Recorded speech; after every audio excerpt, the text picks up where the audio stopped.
Hello बच्चों, welcome to विद्यानीर classes. तो जैसे कि आप सब जानते हैं, हम आपके लिए सफलता बैच लेकर आए हैं। बेटा, इस सफलता बैच में मैं आपके जर्नल साइंस का पोर्शन देख रही हूँ।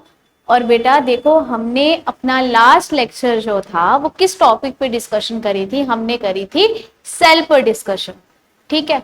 अब सुनो बच्चा, कुछ बच्चों के डाउट्स थे कल की क्लास में कि मैम क्या जो चीज आप करवा रही हो ये हमें साथ साथ नोट करनी है। तो बिल्कुल बेटा जी, आपको साथ साथ नोट्स बनाने हैं। ठीक है। मैंने पहले भी कुछ क्लासेस में ये चीज डिस्कस करी है कि जो भी टॉपिक मैं आपको करवा रही हूं, ठीक है, वो साथ साथ आपने नोट करना है। उसके साथ ही साथ आपको नोट्स प्रिपेयर करने हैं। ठीक है। और बेटा देखो, ये जो हमारे पास चैप्टर है सेल, ठीक है, तो ये मत समझना कि ये जो सेल चैप्टर है यहां से क्वेश्चन नहीं बनते बेटा। बहुत सारे क्वेश्चन बनते हैं स्पेशली रिलेटेड टू डिस्कवरीज। ठीक है, कि सेल की इस ऑर्गेनेली की डिस्कवरी किसने करी है, इस चीज की। ठीक है। सबसे लार्जेस्ट सेल कौन सा है? जैसे कि सेल चैप्टर जब स्टार्ट करा था फर्स्ट डे बहुत सारी डिस्कवरीज करवाई थी मैंने तुम्हें। ठीक है। तो बेटा ये डिस्कवरीज अक्सर पूछी जाती हैं। ठीक है। तो ये इंपॉर्टेंट चैप्टर है, ध्यान से पढ़ो इसको। ठीक है। तो अभी तक के चैप्टर में बेटा हमने देखा, आज हम कोशिश करेंगे कि हम अपने इस चैप्टर को फिनिश करें। ठीक है, सेल चैप्टर को। देखो बेटा, ज्यादा डीप में इसको नहीं पढ़ना है। ठीक है, तुम्हारे सिलेबस में ऐसा नहीं है कि तुम्हें क्या करना है, एक न्यूक्लियस देख लिया तो उसके ऊपर पीएचडी करनी है, ऐसा कुछ नहीं है। उतनी चीजें पढ़नी है, ठीक है, उतनी ही पढ़नी है जितने तुम्हारे लेवल की हैं। ठीक है बेटा, जितनी की एक कॉम्पिटिटिव एग्जाम में पूछी जा सकती हैं। ओके। नेक्स्ट देखो बेटा, इस चैप्टर में सेल में हमने क्या क्या डिस्कशन करी थी। सबसे पहले मैंने कुछ इंपॉर्टेंट सी डिस्कवरीज बताई थी, है ना। कुछ स्टैटिक पोर्शन बताया था कि लार्जेस्ट सेल कौन सा है, स्मॉलेस्ट कौन सा है, ह्यूमन बॉडी में कौन सा लार्जेस्ट या स्मॉलेस्ट है। ठीक है बेटा जी। उसके बाद हमने टाइप्स को डिस्कस करा था, प्रोकैरियोटिक और यूकैरियोटिक। हमने देखा था किन ऑर्गेनिज्म में प्रोकैरियोटिक सेल्स होते हैं, किन में यूकैरियोटिक होते हैं। ठीक है, इंपॉर्टेंट है, वहां से भी क्वेश्चन बन सकता है। नेक्स्ट बेटा, हमने इंपॉर्टेंट चीज डिस्कस करी थी, वो थी हमारी सेल ऑर्गेनेलिस। ठीक है। अब तक की क्लास में बेटा हम 4 सेल ऑर्गेनेलिस डिस्कस कर चुके हैं।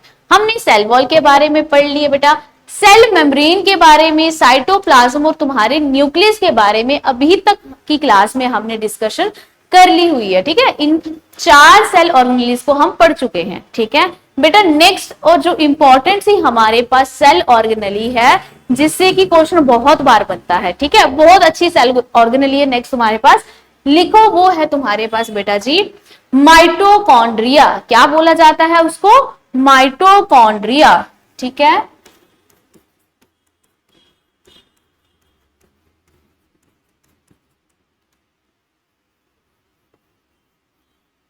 बेटा जी, इस माइटोकॉन्ड्रिया की बात करें तो सबसे पहले देखेंगे कि इस माइटोकॉन्ड्रिया को डिस्कवर किसने करा था।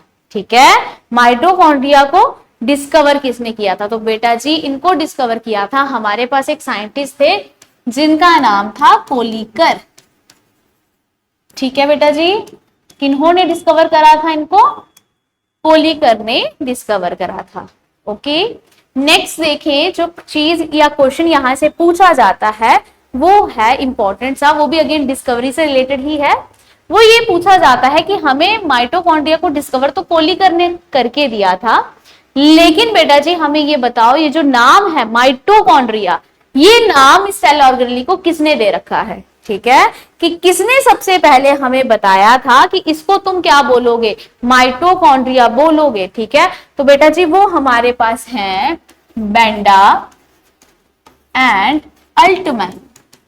ये 2 साइंटिस्ट हैं बेटा जी, जिन्होंने क्या दिया था? नेम दिया था किसका? माइटोकॉन्ड्रिया का नाम डिस्कवर करा था, नाम दिया था माइटोकॉन्ड्रिया। ओके बेटा जी, कि इसको, इस स्ट्रक्चर को हम माइटोकॉन्ड्रिया बोलेंगे। ये किसने बोला था सबसे पहले? बेंडा और अल्टमैन ने। यहां तक कोई परेशानी बच्चा? नेक्स्ट देखो इंपॉर्टेंट चीज की, ये जो हमारे पास माइटोकॉन्ड्रिया होता है, इस माइटोकॉन्ड्रिया को बोला जाता है power house of the cell. क्या बोला जाता है इसको? Power house of the cell.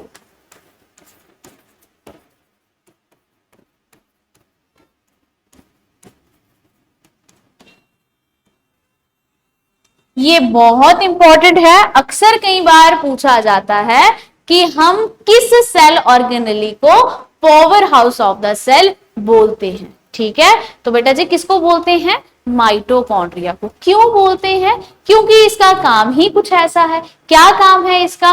Mitochondria के पास होती है बहुत सारी एनर्जी। क्या होती है? बहुत सारी एनर्जी होती है।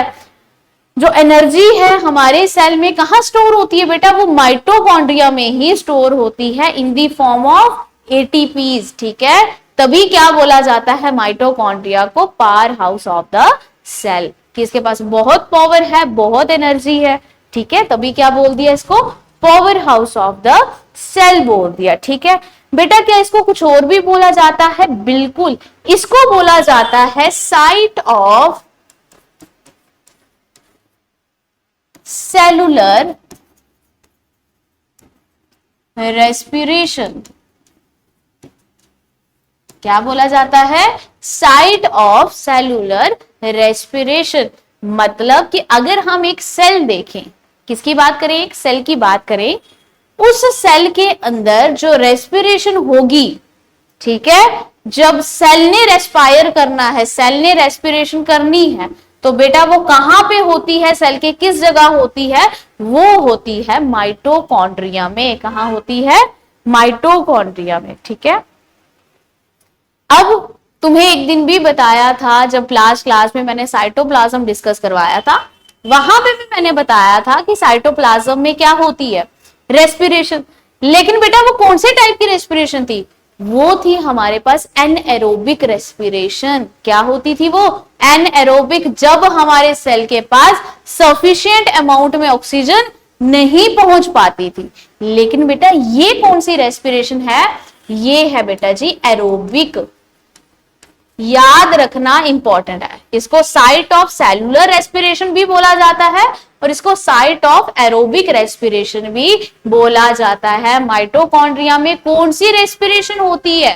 कौन सी रेस्पिरेशन टेक प्लेस करती है बेटा? वो होती है aerobic respiration.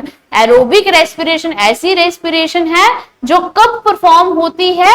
In the presence of oxygen. ठीक है, जब हमारे सेल को सफिशिएंट अमाउंट में, अच्छी अमाउंट में ऑक्सीजन मिलती है, तो कौन सी टाइप ऑफ रेस्पिरेशन करता है हमारा सेल? हमारा cell aerobic type of respiration करता है। सेल के किस हिस्से में करता है एरोबिक रेस्पिरेशन? माइटोकॉन्ड्रिया में। तभी माइटोकॉन्ड्रिया को साइट ऑफ एरोबिक रेस्पिरेशन या फिर साइट ऑफ सेलुलर रेस्पिरेशन बोल दिया जाता है। ठीक है बेटा, इंपॉर्टेंट है power house of the cell याद रखना और साइट ऑफ एरोबिक रेस्पिरेशन। ठीक है, ऐसा ना हो वहां पे साइट ऑफ एनएरोबिक रेस्पिरेशन लिखा हो और तुम गलती से क्या लिखा हो? माइटोकॉन्ड्रिया को टिक कराओ। ध्यान रखना इन चीज का, कौन सी रेस्पिरेशन कहां होती है। ठीक है, और इससे रिलेटेड डिस्कवरीज भी बेटा जी इंपॉर्टेंट है। ठीक है, माइटोकॉन्ड्रिया की बात करें तो ये जो माइटोकॉन्ड्रिया होता है बेटा किन सेल्स में प्रेजेंट होता है? हमारे पास दो ही तरह के सेल थे, प्रो और यूक्रियोटिक। ठीक है, तो याद रखना ये जो माइटोकॉन्ड्रिया होता है बेटा जी, ये हमारे यूक्रियोटिक सेल्स में प्रेजेंट होता है। कहां होता है बेटा जी? हमारे पास यूक्रियोटिक सेल्स में प्रेजेंट। यहां तक किसी को कोई परेशानी बेटा जी? देख लिया तुमने कि माइटोकॉन्ड्रिया का फंक्शन क्या है। ठीक है, क्या करता है? ये सेलुलर रेस्पिरेशन करवाता है और उससे जो एनर्जी रिलीज होती है उसको स्टोर करता है, इसलिए इसको power house of the cell भी कह दिया जाता है। इसको डिस्कवर किसने करा था? इसका नेम किसने दिया था? ठीक है, और किन सेल्स में पाया जाता है? यूक्रियोटिक सेल्स में पाया जाता है। ठीक है, यही कुछ इंपॉर्टेंट क्वेश्चन है जो माइटोकॉन्ड्रिया से कॉम्पिटिटिव में पूछे जाते हैं। ओके बच्चा जी, नेक्स्ट अगर मैं टॉपिक की बात करूं तो इसके बाद जो नेक्स्ट सेल ऑर्गेनेली होगी जिसको हम डिस्कस करेंगे वो हमारे पास होंगी गोल्गी बॉडीज। क्या होंगी बेटा जी? Golgi bodies.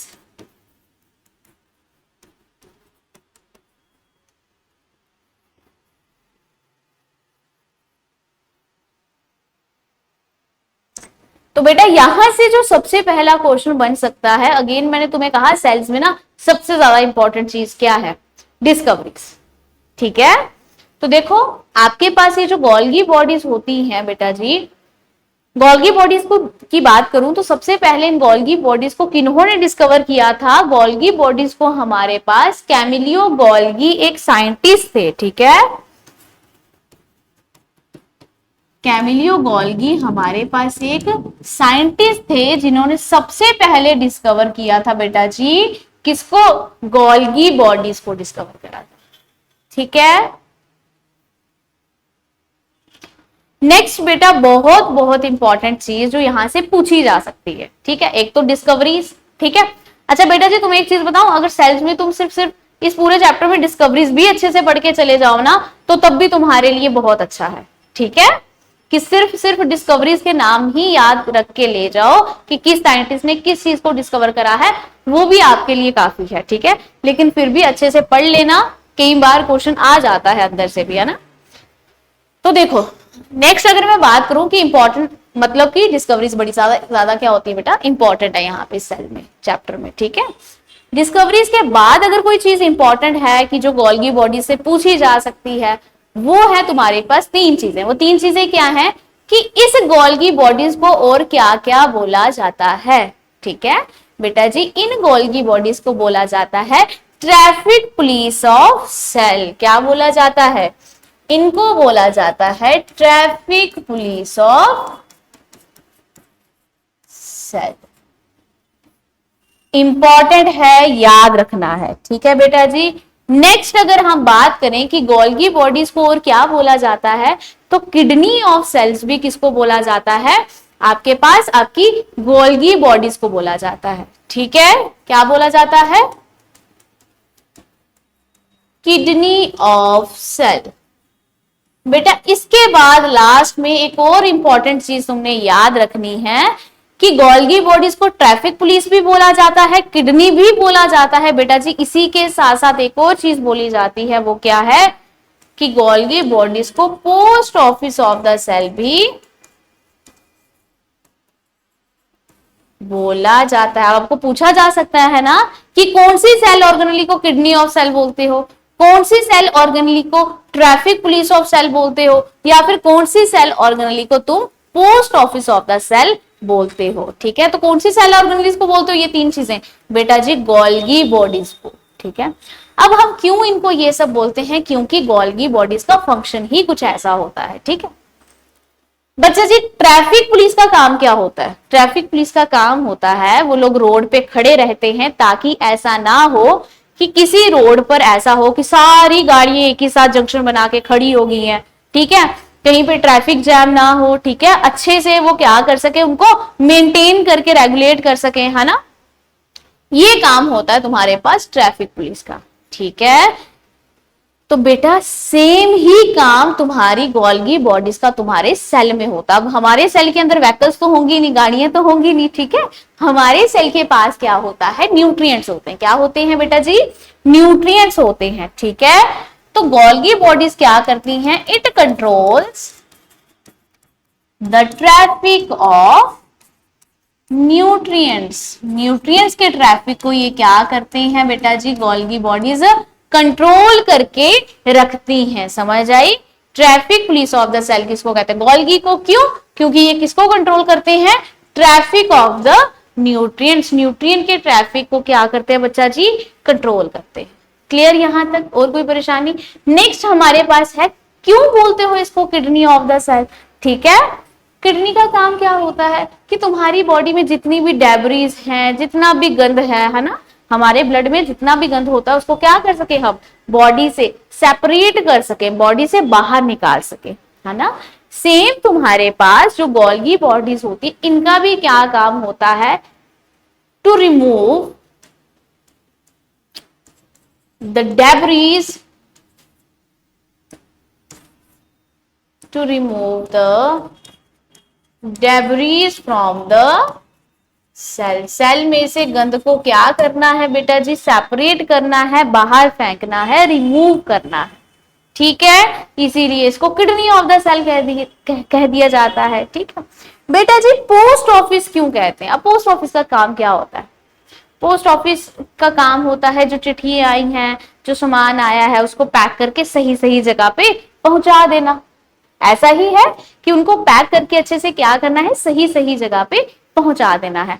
सेम तुम्हारे पास गोल्गी बॉडीज ये भी फंक्शन करती हैं। वो क्या करती हैं, अब सेल के अंदर चिट्ठी है नहीं है, सेल के पास क्या है बेटा जी, न्यूट्रिएंट्स है ना। तो न्यूट्रिएंट्स को पैक करना, क्या करना बेटा जी, न्यूट्रिएंट्स को पैक करना और इनको ट्रांसपोर्ट करना, इनको ट्रांसपोर्ट करना। एक जगह से दूसरी जगह लेके जाने का काम किसका है बेटा जी, पोस्ट ऑफिस ऑफ सेल का काम है। पोस्ट ऑफिस ऑफ सेल कौन है, गोल्गी बॉडीज, गोल्गी बॉडीज का काम है। ठीक है, इसी वजह से हम गोल्गी बॉडीज को ये सब बोलते हैं। ठीक है, समझ आई बेटा। नेक्स्ट बेटा हमारे पास जो नेक्स्ट सेल ऑर्गेनली है, ठीक है, हमने माइटोकॉन्ड्रिया डिस्कस कर लिया बेटा, गोल्गी बॉडीज डिस्कस कर ली। नेक्स्ट सेल ऑर्गेनली इंपॉर्टेंट सी हमारे पास है लाइजोसोम्स। क्या है ये, लाइजोसोम्स। बेटा जी अगर मैं लाइजोसोम्स की बात करूं कि इनको किन्होंने डिस्कवर करा है, तो लिखो क्रिश्चियन डी ड्यूव।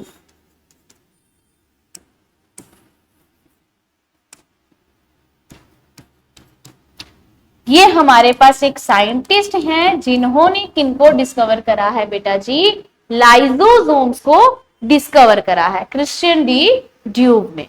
ठीक है बेटा जी, नेक्स्ट देखो कि हम लाइजोसोम्स को और क्या कहते हैं बेटा जी, इनको बोला जाता है सुसाइडल बैग्स। क्या बोला जाता है, सुसाइडल बैग्स। बेटा अब इनको सुसाइडल बैग कह रहे हो, इसका मतलब ये लोग क्या करते होंगे, ये लाइजोसोम्स क्या करते होंगे, अपना सुसाइड करते होंगे। ये क्या करते हैं, अपनी लाइफ सेल के लिए सैक्रिफाइस कर देते हैं, सेल को बचाने के लिए क्या करते हैं, खुद का सुसाइड कर देते हैं।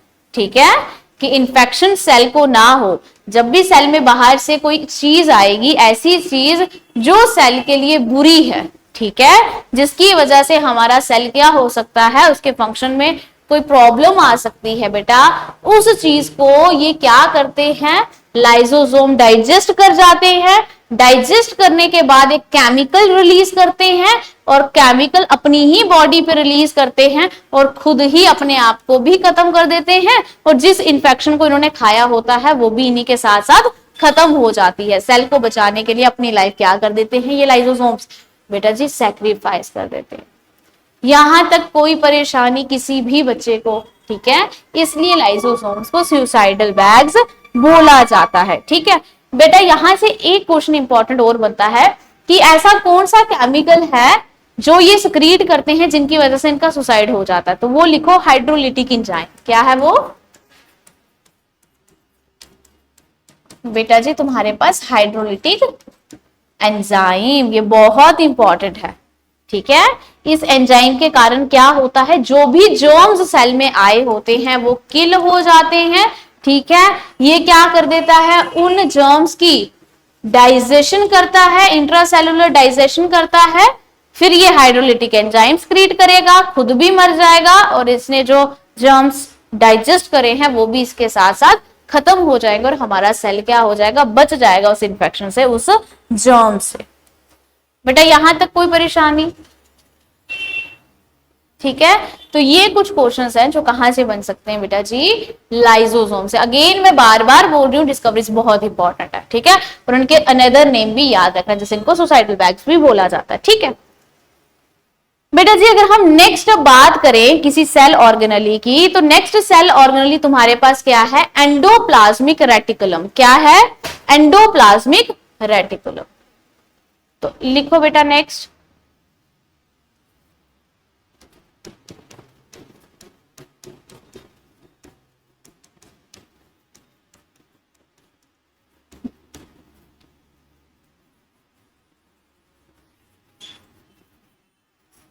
अब बेटा ध्यान से सुनो, अगर हम एंडोप्लाज्मिक रेटिकुलम की बात करें, किसकी बात करें, एंडोप्लाज्मिक रेटिकुलम की बात करें, तो ये आपके पास एक सेल ऑर्गेनली है। ये भी क्या है, तुम्हारे पास एक सेल ऑर्गेनली है।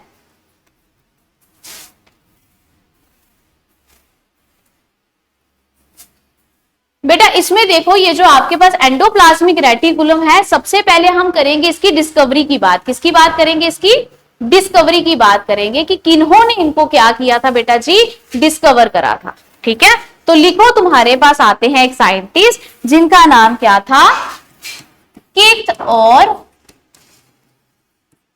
पॉटर। ठीक है, किथ और पॉटर। ठीक है बेटा जी, ये आपके पास दो ऐसे साइंटिस्ट हैं जिन्होंने किसकी डिस्कवरी की थी, एंडोप्लाज्मिक रेटिकुलम की डिस्कवरी करी थी।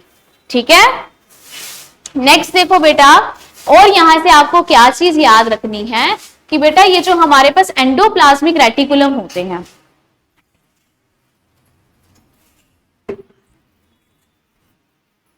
ये जो हमारे पास एंडोप्लाज्मिक रेटिकुलम होते हैं बेटा जी, ये दो तरह के होते हैं। कितने तरह के होते हैं? दो तरह के। कौन कौन से? एक होते हैं तुम्हारे पास रफ एंडोप्लाज्मिक रेटिकुलम, एक तुम्हारे पास होते हैं स्मूथ एंडोप्लाज्मिक रेटिकुलम।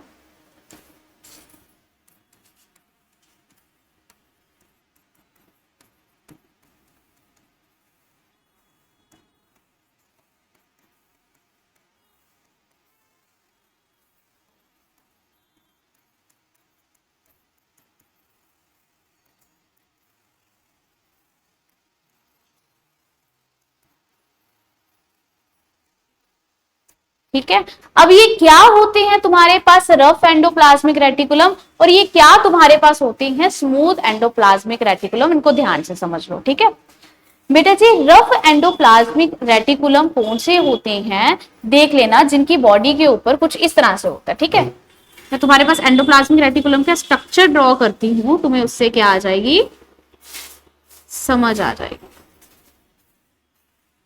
ठीक है,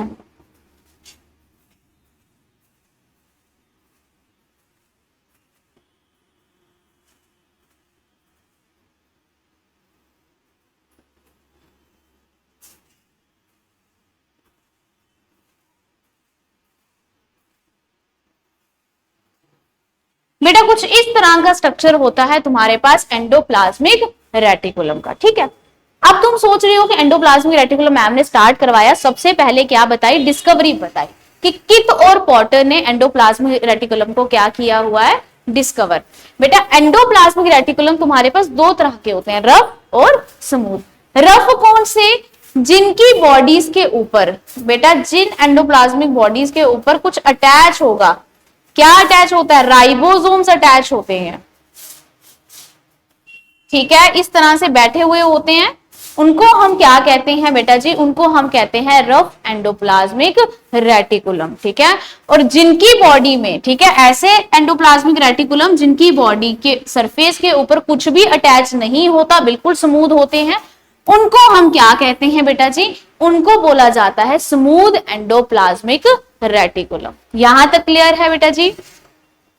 नेक्स्ट हमारे पास एक ही इंपॉर्टेंट क्वेश्चन यहां से बनता है स्मूथ और रफ से, कि स्मूथ का क्या काम है और रफ का क्या काम है। ठीक है, तो बेटा जी अगर मैं स्मूथ एंडोप्लाज्मिक रेटिकुलम की बात करूं, तो जो तुम्हारे पास स्मूथ एंडोप्लाज्मिक रेटिकुलम होते हैं, इनका काम होता है बेटा जी प्रोटीन की सिंथेसिस करना। स्मूथ वालों का क्या काम होता है बेटा जी, सॉरी रफ वालों का काम होता है प्रोटीन की सिंथेसिस करना।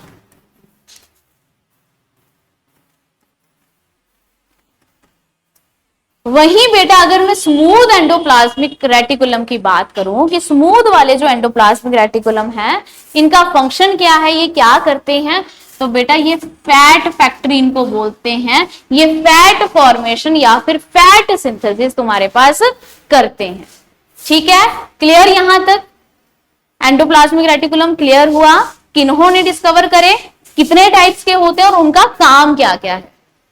ठीक है बेटा जी, इतना ही था तुम्हारे पास एंडोप्लाज्मिक रेटिकुलम। ठीक है, लास्ट बेटा हमारे पास एक सेल ऑर्गेनली अभी बचती है, वो लिखो जरा।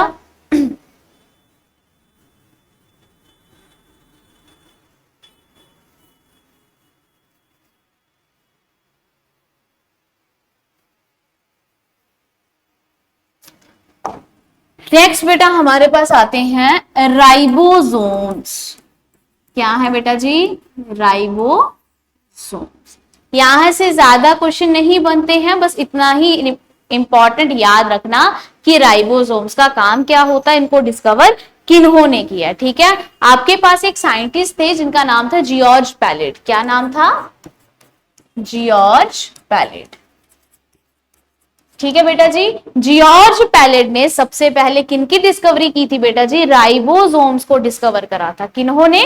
जियोर्ज पैलेट ने। ठीक है, नेक्स्ट बेटा अगर हम बात करें कि राइबोसोम्स का काम क्या है, ठीक है बेटा, याद रखना राइबोसोम्स का मेन काम होता है प्रोटीन्स बनाना, प्रोटीन की सिंथेसिस करना, प्रोटीन की सिंथेसिस करना। अब याद रखना, यहां से ना कई बार बच्चों को कंफ्यूज करते हैं। कहां कंफ्यूज करते हैं? जैसे कि मैंने तुम्हें एंडोप्लाज्मिक रेटिकुलम में भी बताया था, रफ वाले का काम है प्रोटीन बनाना। उसके बाद मैं कह रही हूं राइबोसोम्स का काम भी क्या है? प्रोटीन बनाना। ठीक है, तो कई बार तुम्हें क्वेश्चन आता है, वहां पे 4 ऑप्शन लिख रखे होते हैं और पूछा होता है कि प्रोटीन की सिंथेसिस कौन करता है, तो बेटा पहली प्रायोरिटी तुमने किसको देनी है? राइबोसोम्स को। ठीक है, ये क्या करते हैं तुम्हारे पास? प्रोटीन की सिंथेसिस करवाते हैं राइबोसोम्स। ठीक है, और अगर ऑप्शन वहां पे होगा बोथ ए एंड बी, मतलब राइबोसोम्स भी और रफ वाला एंडोप्लाज्मिक रेटिकुलम भी, तो उस टाइम तुम प्रायोरिटी किसको दोगे? बोथ वाले को। ठीक है, और सिंगल अगर पूछा जाए इकलौता, तो याद रखना अगर बोथ का ऑप्शन ना होगा तो पहली प्रायोरिटी तुमने देनी है अपने राइबोसोम्स को। ठीक है, कि प्रोटीन सिंथेसिस बनाने का काम कौन करता है? आपके पास राइबोसोम्स करते हैं। ठीक है बेटा, नेक्स्ट बेटा एक लास्ट आपके पास पोर्शन बचता है जहां से आपके सेल से क्वेश्चन बन सकते हैं। ठीक है, वो इंपॉर्टेंट है, लिख लो, difference between plant and animal cell. बेटा यहां तक हमारी सेल ऑर्गेनलीज खत्म होती हैं सारी। ठीक है, पिछली कुछ क्लासेस में हमने cell wall, cell membrane, cytoplasm और न्यूक्लियस देखा था। आज हमने अपना माइटोकॉन्ड्रिया, गोल्गी बॉडीज, लाइसोसोम्स और एंडोप्लाज्मिक रेटिकुलम और साथ ही साथ राइबोसोम्स देखे। ठीक है, अब कुछ क्वेश्चंस यहां से बनते हैं, कहां से? प्लांट सेल से और एनिमल सेल से। इनको ध्यान से देख लेना। ठीक है, लिखो यहां पे प्लांट सेल्स और यहां पे लिखो एनिमल सेल।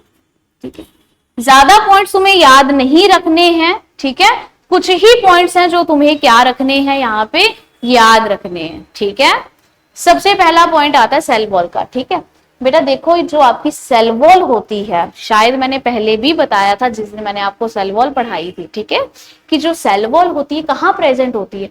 बेटा ये सिर्फ प्लांट सेल में प्रेजेंट होती है। सेल वॉल सिर्फ किसमें प्रेजेंट होती है? प्लांट सेल में प्रेजेंट होती है। ठीक है, वहीं बेटा अगर हम एनिमल सेल की बात करें तो यहां पर सेल वॉल एब्सेंट होती है, या फिर हम कहेंगे यहां पर सेल वॉल नहीं पाई जाती। ठीक है बेटा जी, नेक्स्ट देखो बेटा, हम बात करेंगे वैक्यूल्स की। बेटा अगर हम वैक्यूल्स की बात करें तो प्लांट सेल में वैक्यूल्स पाए जाते हैं, प्लांट सेल में वैक्यूल प्रेजेंट होते हैं, पाए जाते हैं। और बेटा इनका साइज कैसा होता है? यहाँ पे लार्ज होता है। कैसा होता है बेटा? लार्ज। ठीक है, कि प्लांट सेल में जो वैक्यूल्स होंगे वो पाए जाएंगे, होते हैं प्लांट सेल में वैक्यूल, और इनका साइज भी कैसा होता है बेटा? लार्ज होता है। ठीक है, वहीं अगर हम एनिमल सेल की बात करें, किनकी करें? एनिमल सेल की बात करें तो एनिमल सेल में तुम्हारे ये जो वैक्यूल्स होते हैं ये बच्चा होते हैं एब्सेंट। क्या होंगे? एब्सेंट। और हाँ, अगर कभी प्रेजेंट हुए, अगर कभी क्या होंगे, किसी एनिमल सेल में प्रेजेंट होते हैं तो बहुत ही स्मॉल साइज के होते हैं, तो बहुत ही स्मॉल साइज के होते हैं, याद रखना। ठीक है, नेक्स्ट पॉइंट इंपॉर्टेंट देखो, जो आपकी क्लोरोप्लास्ट है, क्लोरोप्लास्ट जो है ये प्लांट सेल में प्रेजेंट होती है। वहीं अगर हम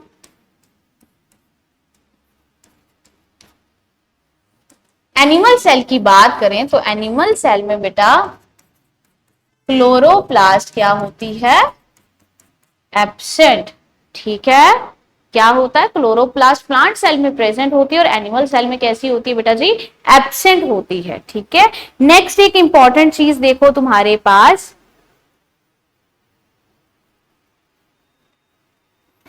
बेटा ये जो लाइजोसोम्स की बात की थी ना हमने, ये जो लाइजोसोम्स हैं ये प्लांट सेल में नहीं पाए जाते। प्लांट सेल में लाइजोसोम्स बेटा नहीं पाए जाते। वही हम एनिमल सेल की बात करें तो एनिमल सेल में लाइजोसोम्स प्रेजेंट होते हैं। ठीक है, और यहां से क्वेश्चन कई बार बनता है।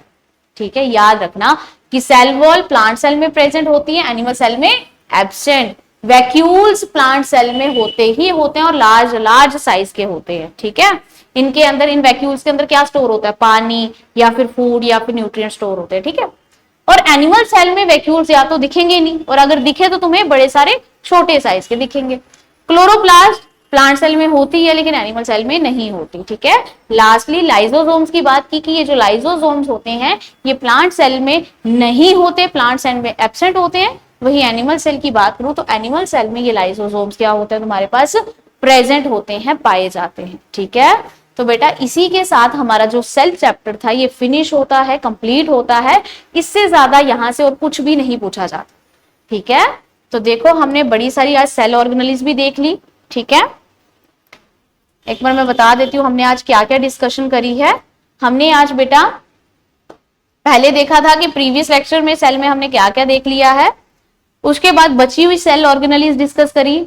ठीक है, और बेटा उसके बाद हमने बताया प्लांट सेल और एनिमल सेल में एक डिफरेंस। ठीक है, और बेटा एक इंपॉर्टेंट सी चीज याद रखना जो मैंने तुम्हारे साथ डिस्कशन करवाई थी एक क्वेश्चन की, वो क्वेश्चन मैंने बहुत बार देखा है, प्रोटीन सिंथेसिस का। ठीक है, कि प्रोटीन सिंथेसिस अगर आपको क्वेश्चन आ जाए कि किस सेल ऑर्गेनेल का काम है प्रोटीन की सिंथेसिस करवाना, पहली प्रायोरिटी देनी है राइबोसोम्स को। बेशक ऑप्शन में तुम्हें एंडोप्लाज्मिक रेटिकुलम दिख रहा हो। ठीक है, अगर आपके पास पहली प्रायोरिटी किसको देनी है? राइबोसोम्स को। हाँ, अगर ऑप्शन में बोथ मिला है कि राइबोसोम भी और एंडोप्लाज्मिक भी, फिर तुम किसको प्रायोरिटी दोगे? बोथ वाले ऑप्शन को, बोथ ए एंड बी को। ठीक है, और अगर ऑप्शन पहले क्वेश्चन में पूछा है कि प्रोटीन सिंथेसिस कौन करवाता है और वहां पे राइबोसोम्स नहीं है ऑप्शन में, तब तुम किसको टिक करके आओगे? ऑब्वियसली तब तो एंडोप्लाज्मिक रेटिकुलम को ही टिक करके आओगे। ठीक है, इस चीज का भी अच्छे से ध्यान रखना। ठीक है, थैंक यू।